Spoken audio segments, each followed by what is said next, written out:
SIR সংঘাতের আবহে এবার কমিশনে মুখ্যমন্ত্রী মমতা বন্দ্যোপাধ্যায়। সোমবার দিল্লিতে নির্বাচন কমিশনে মুখ্যমন্ত্রী মমতা বন্দ্যোপাধ্যায় কমিশনে 15 জন প্রতিনিধিকে নিয়ে যাবেন মুখ্যমন্ত্রী। মমতা বন্দ্যোপাধ্যায়কে সময় দেওয়া হলো এবং সময় দিয়ে চিঠি কমিশনের পক্ষ থেকে। জানবো, আমাদের সঙ্গে রয়েছেন টেলিফোন লাইনে প্রতিনিধি অর্কদীপ্ত মুখোপাধ্যায়। অর্কদীপ্ত, এই প্রসঙ্গে কি তথ্য উঠে আসছে? অত্যন্ত সিগনিফিকেন্ট ডেভেলপমেন্ট এটা। যেভাবে রাজ্যের সঙ্গে কমিশনের সংঘাত ক্রমশ উত্তপ্ত হচ্ছিল, আমরা জানি মাসখানেক আগে অভিষেক ব্যানার্জি তিনি গিয়ে দেখা করে এসেছেন ইলেকশন কমিশনের ফুল বেঞ্চের সঙ্গে।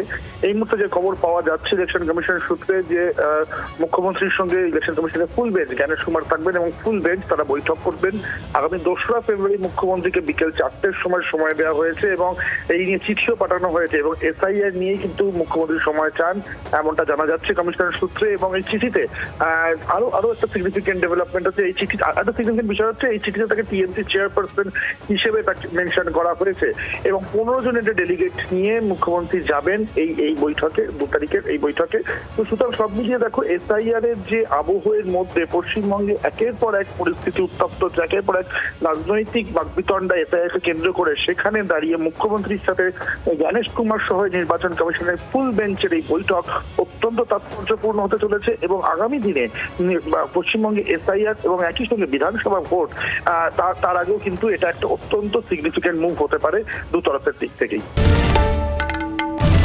বাংলার আওয়াজ, বাঙালির আবেগ, জি 24 ঘন্টা।